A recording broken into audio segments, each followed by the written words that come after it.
Good morning and welcome to Unity Spiritual Center, West Texas. I'm Reverend Janie Kelly. Good morning again.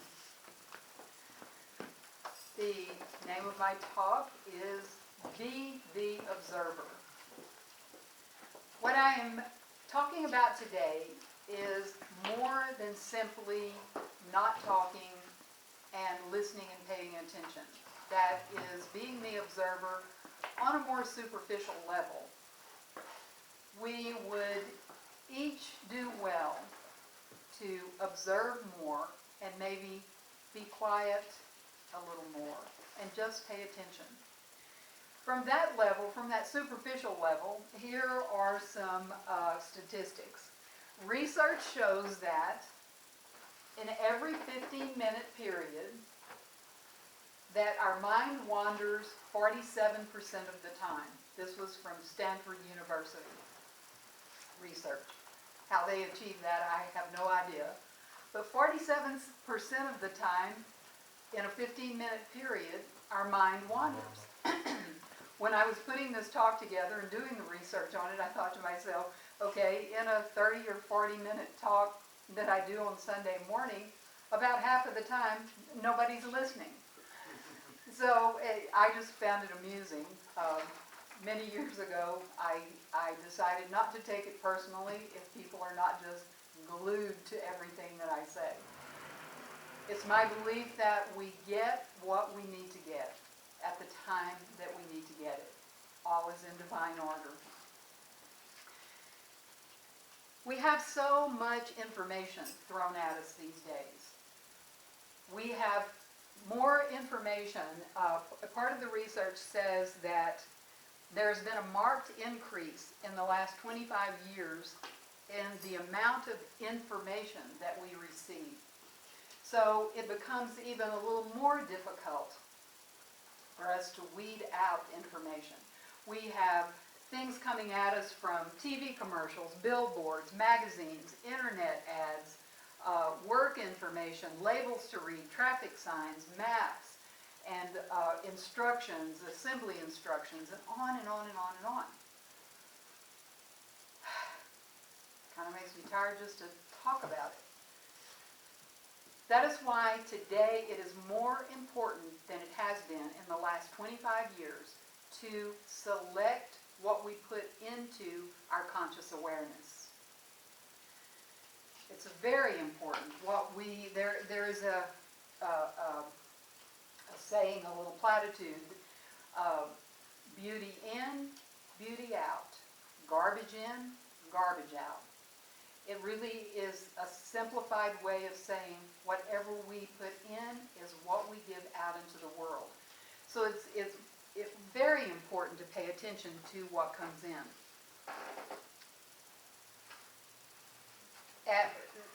More of this research says that at any given moment, we have 11 million bits of information. Any given moment, just sitting here, just paying attention. In this setting, there are 11 million bits of information around us. We don't even have to go anywhere. We don't have to pay attention to anything different. And our minds are only capable of receiving up to 60 points of information. One of my teachers, Jack Canfield, calls this attention units. We have approximately 60 attention units in any given moment. So if we have selected to give our attention units to something that really is not important to us, it's just trivial information that we're just pulling in and absorbing, we're using up some of our attention units with something that really is not that important to us. Another way of saying how important it is to select what comes in.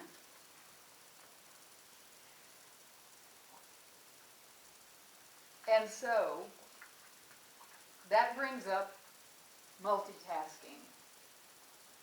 Some years back, that phrase was coined, or at least it was made popular, multitasking. And so it was looked at as a wonderful thing, and the more you could apparently multitask, the more balls you could have in the air at a time, the more advanced you were, so to speak.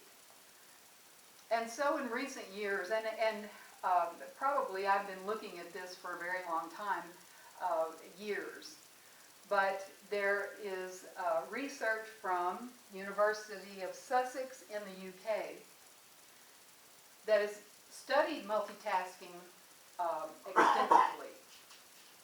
And they come to this conclusion, just putting it in simple terms.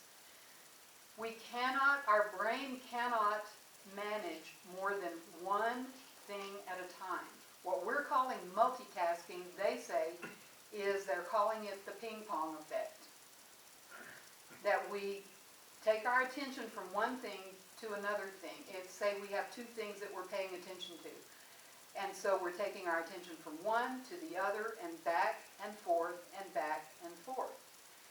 And they also went on to say that research shows that actually slows down production when we do that.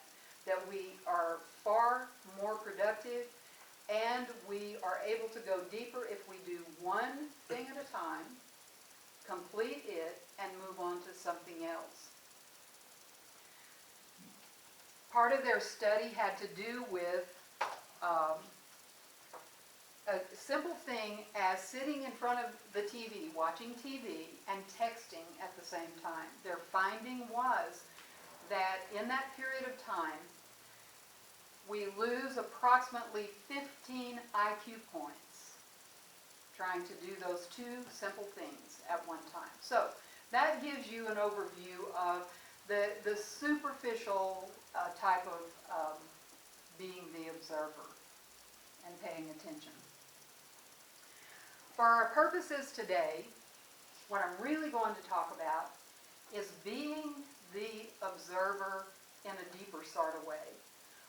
Several psychiatrists have made this, I'm going to say, a popular thing in psychological communities, but this goes much further back than recent psychology. The Buddha talked about being the observer. And the Buddha also talked about that nothing he taught was brand new. He simply went to ancient wisdom and pulled it forward, which means the observer concept has been around for many, many centuries.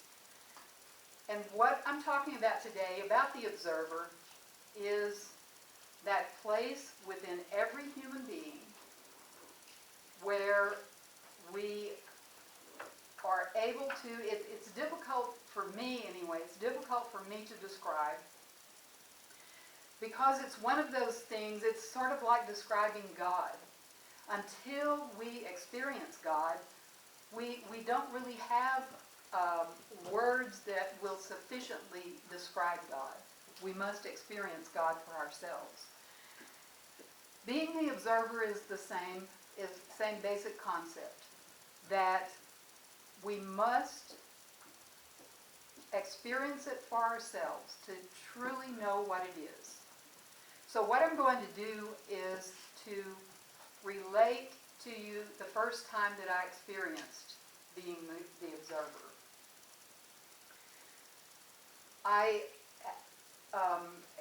This was back in the 80s, I'm just guessing. I'm not really good with times and dates, and that's fine. Time and dates don't have any relevance for me anyway. But I had started going to my very first Unity church. This was a midweek thing that I had been to, and I believe the class was on angels. I'm not really positive about that. But I had a 45-minute drive from my home to the Unity church I attended, and I'm going to say at least 20 minutes of this drive was, there were very few houses or businesses or anything like that. So it was like, highway with not much traffic. It was night. And I was driving, and I don't really remember what I was thinking about just prior to this happening, but spontaneously, the only way I know to describe it was the true self of me dropped behind my eyes. I could see everything, and I'm talking something different than an out-of-body experience, because I was still very much here. So it's not an out-of-body experience. But I could see what was going on. I could see all around me. I could see my hands on the steering wheel, and it was a stretch of highway that there wasn't a lot of traffic, so it wasn't unsafe. But in that space, there was no time, there was no judgment, there was no, it was just, I don't even like to use the word peace, because peace to me has an active connotation about it. This was like a space of nothingness, only I could see and participate in everything that was going on. This is the observer that the Buddha was talking about, that psychiatrists and psychologists talk about today. There is much written on it. That was the first time that happened. And even though it was a brand new experience for me, it definitely was not frightening. I had no idea how long it lasted, because there is no time in that type of place. I don't really even know what to call it. It is definitely one of those things that you must experience in order to understand and know what I'm talking about.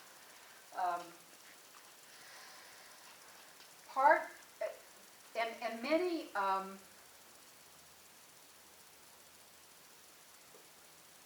many legs of psychiatry, if you will, talk about this. There are many religious orders that teach it. A way that we can, I really believe that one of the main reasons that I went there and spontaneously, it wasn't anything I was trying to do, is at that point I'd only been going to the Unity Church, and there were other things that I was doing in my life as well at that time. Meetings and therapy and that kind of thing. I was very deep in meditation, and I'm talking about very deep form of meditation. And so moving into that, being the observer, was simply the next natural step that just happened spontaneously. In some places we call it awareness, enlightenment, nirvana, satori, whatever word that you want to put to it. But it's a place, and it's a place within every human being. It's just learning to get to that place. Well, of course, once I came out of that and realized that something had happened, I wanted more of that, because I was at a place in my life where there wasn't much peace, where there were lots of, I thought, problems that I was dealing with and that kind of thing. And in that observer space, there's just nothingness. There's nothingness, but there's also everything. There is all wisdom in that space. There is all knowledge. That's where miracles abound. It's full and yet empty at the same time. Well, that was the first time I experienced that. And of course, moving out of that, I wanted more. I decided I'm going to figure out, that happened spontaneously. I'm going to figure out, what do I need to do to re-enter that in my life. And so I set about for a period of time to do that. One of the things that really stood out to me about that period, first, being the observer, is in that space there is no judgment. No judgment. Not even the smallest if I had veered off of the road and thought, oops, made a mistake or something like that, there's just no judgment. There is no prejudice in that space. None whatsoever. Everything is the same, everything is equal, everything is energy. So, for this talk, I set about to list some of the things that I learned over a period of time, so that I can move into that space with relative ease. One of the things is solitude. That we absolutely, I don't care if you're an off-the-charts extrovert, we absolutely, if we're going to be able to experience the observer, we have to have times of solitude. And I'm not talking about just being alone in a space with the TV going, or looking at our phone, or hearing even music that we enjoy. I'm talking about solitude with total quiet. Just being with ourselves. I used to call it being just me and God. But since I've come into the realization that God and I are one, then there's just God in that space. Being in that solitude. And don't wait for it to happen automatically, because it's probably not going to. You have to put it in your schedule. Make sure that you spend some time that way. Release. That was another thing. And not only psychological release, but physical release, because there is the saying, as above, so below, as within, so without. If we have lots of things in our environment that are, first of all, get rid of anything that's broken. If it's broken, either fix it or do away with it completely. Don't just hold on to it, because one day, I might fix it and I might need it one day. Get rid of it. Let go of it. This is twofold. Our environment has so much to do with how we do life. And if our environment is filled with confusion and broken things, then our mind is going to be filled with confusion and broken things. Start by getting rid of the things that you're not using. I went on to release, basically release people in my life that were a draw on me, and a negative draw, I should say. I mean, it didn't take. They're in good, healthy relationships, of course, we have those times that we prop each other up and boost each other and things like that. But I'm talking about relationships that I was just giving, and not receiving anything. And just release in general. I would just say, if you're really sincere about moving into this space of being able to be the observer at any point, just pray about it. Just say, what am I to do? Where am I to start? Releasing. And God will show you. Seek wisdom above knowledge. Seek wisdom above knowledge. We live in the information age, and I for one, I just have, and I have always had, a very curious mind, just curious. Not necessarily I have areas that I'm interested in, but I'm just curious about things and what makes things tick, and that kind of thing. So I really had to grab hold of letting go of filling up my 60 units of attention with things that really didn't matter to me. And allow myself then to move into wisdom. One of the things that I learned that's been really helpful to me is walking meditation. A lot of times we think about meditation as being sitting in the lotus position and chanting Om or whatever. But I was at a meditation retreat, this was many years ago, and was taught this form of walking meditation. And I'll tell it to you very simply. The main thing is practice it. It's extremely simple. Of course, these shoes that I have on are not walking meditation shoes, but I will tell you, and on Facebook, on virtually, you can't see my feet anyway. But basically what you do is you start out and just breathe deeply. And it's an outdoor walk. Figure out where you're going to walk so that you're not thinking in your mind, should I go here or should I go there? Figure it out to begin with. Take a deep breath. And with each foot being placed on the earth, you start heel first and you rock your foot forward. Next foot, and you can do it slowly if you want to. You can do it whatever pace feels right to you, but in your mind is on the bottom of your feet. Heel, rock it to toe. Heel, and then rock it forward to toe. And just totally keep your mind on that. It empties the mind of a lot of excess thought and information because you're paying attention to the bottom of your feet. I would say take a long walk. Maybe take a journal with you to write down whatever comes up.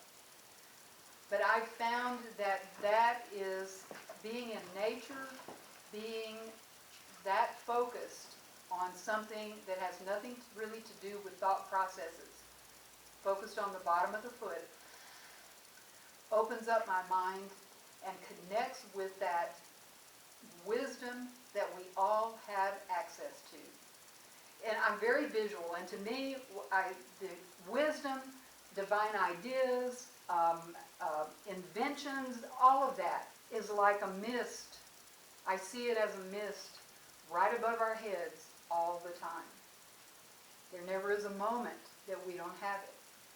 Our job is to reach up and lay hold of one of these ideas, or one of these wisdom thoughts, one of these inventions. It only takes, I've heard so many successful people say, it only takes one really good idea and following through on it to cause a person to be wildly successful. I believe that that's where all of these come from. Now maybe you're not as visual, but to me that mist contains everything that is divine. We only need to reach up and lay hold of it. Participate in solutions.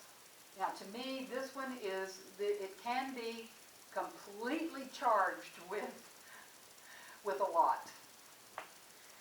I know, and just from observation, that it is a popular thing and has been for who knows how long to complain about what's going on. And you pick the subject. It can be government, family, business, it can be anything, but to complain about it. When people get together, most of the time, if you'll just observe and notice in groups where spontaneous conversation happens, it goes to what's wrong. What's wrong? Make a concerted effort to be a part of the solution, whatever it is. If you find yourself starting to engage in conversation and complaining right along with the rest of the herd,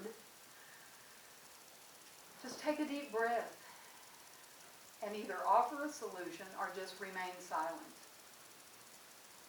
See how far that will get you. That's good for body, mind, and spirit.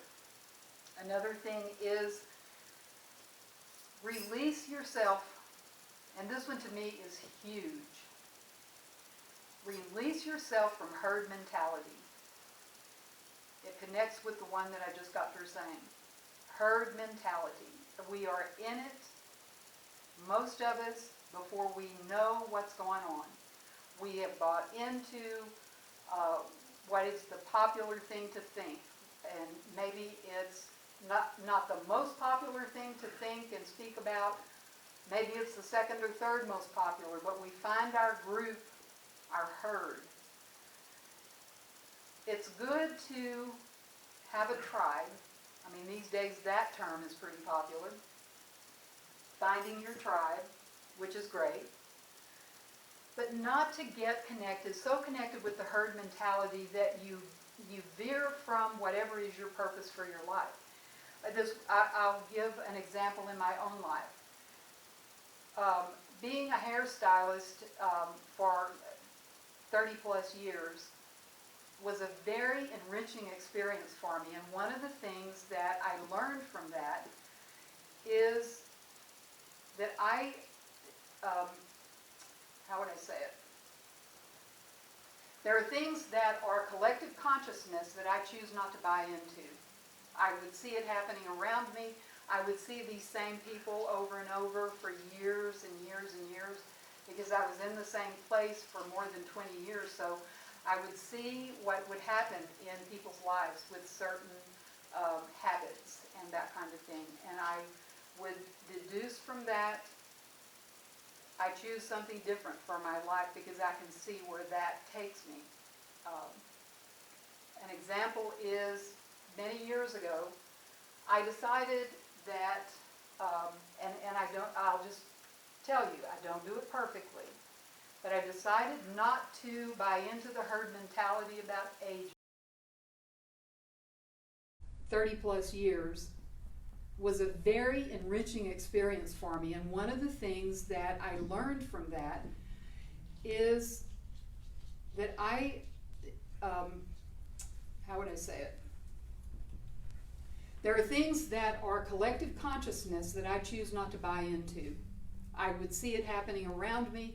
I would see these same people over and over for years and years and years because I was in the same place for more than 20 years. So I would see what would happen in people's lives with certain habits and that kind of thing. And I would deduce from that, I choose something different for my life because I can see where that takes me. An example is many years ago, I decided that, I'll just tell you, I don't do it perfectly, but I decided not to buy into the herd mentality about aging. There were people that I, like I told you, that I saw over and over and over, and I saw lifestyle, I saw conversation, and I saw habits, and I saw where these things took people. And I decided that that was not for me.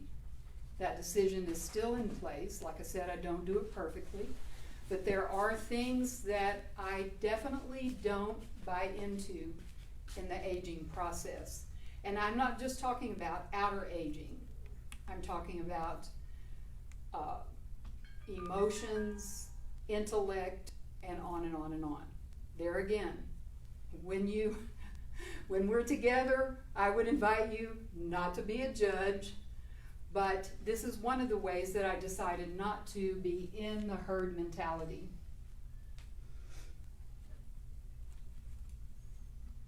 The last one, and I've talked about it and alluded to it, but the last one that I'm going to talk about in this list is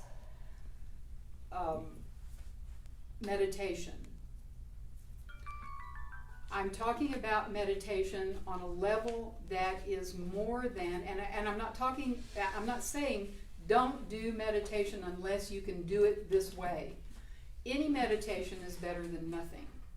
And especially if you do it on a regular basis. If your life is so darn busy that you don't have time to do but a 2-minute meditation, but you do that 2-minute meditation at noon every day, that's better than doing an hour meditation once a month. So regularity, regularity, regularity, that is a key. But the meditation, the type of meditation that I'm talking about is not, I'm not talking about transcendental meditation or mindfulness or vipassana. That's not what I mean. The type of meditation that I'm talking about is a meditation where you've carved out whatever time every single day and use that time every day with completely without distraction, whatever you have to do to set that up, completely without distraction. I would say without music, without any kind of object, any kind of material thing. Simply yourself, if you can manage it in a dark room, eyes closed, completely still. No burning of incense. There again, you can do all those things, but what I'm telling you is what worked for me at that time. And to simply go to that place, there's an Eastern saying that I totally love. That place within us, and it's within everyone.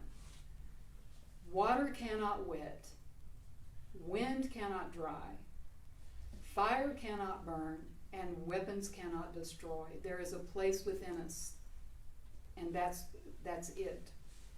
It's the place that I described when it happened to me spontaneously, and of course I've experienced it many times since then. If you really are wanting to get to a place where you can experience the observer within, to me, meditating in that way is essential. We have to learn to go to that place within us, that place where we're not trying to impress anybody, there's nobody else in the room, that place, go to that place within ourselves that is the true essence of who we each are.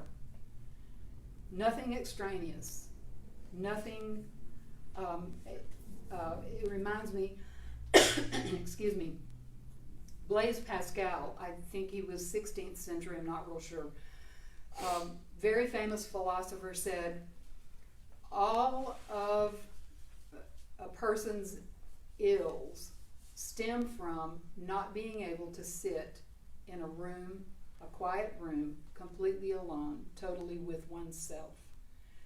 To me, there's huge wisdom in that.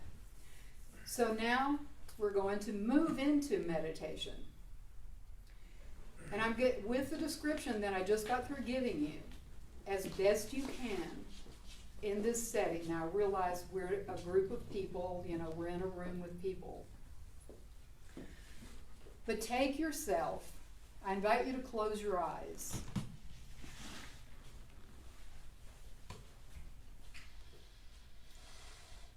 And just take yourself to that place that I described. There is a place within every human being. Maybe in animals as well, but in every human being there is a place that water cannot wet. For this time, could we have no music, please? Thank you. I know I didn't let you know in advance, but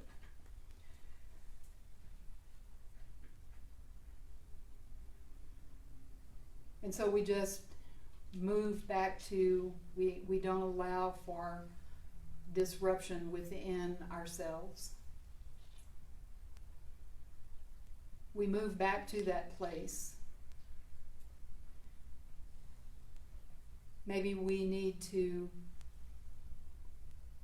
picture the center part of our body. Whatever it takes for you to get as closely as you can to that nothingness that is full of everything.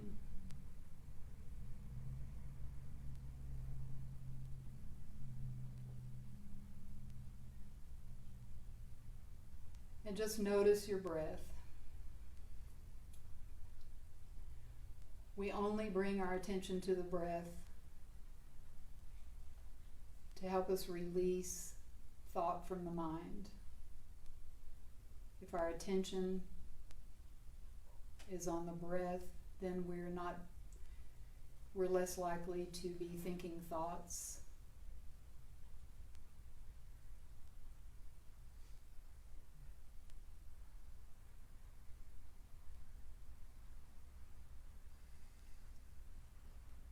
And just allow yourself to be quiet.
As this time of quiet draws to a close,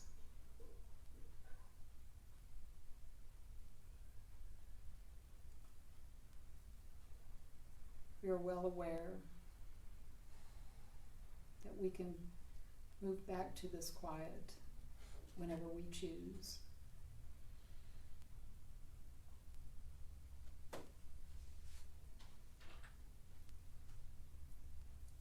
For in this quiet, where we learn to be the observer,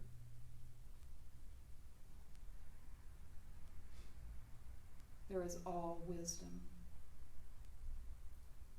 all ideas, all health of mind and body, all understanding, all love and compassion.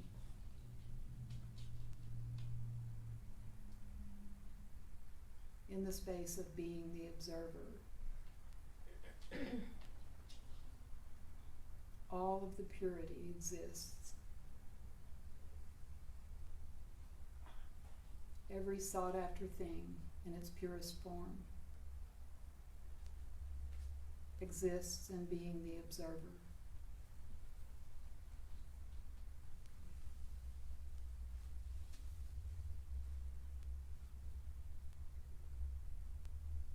And so gently, ever so gently, we allow ourselves to return to the material world, to the here and now.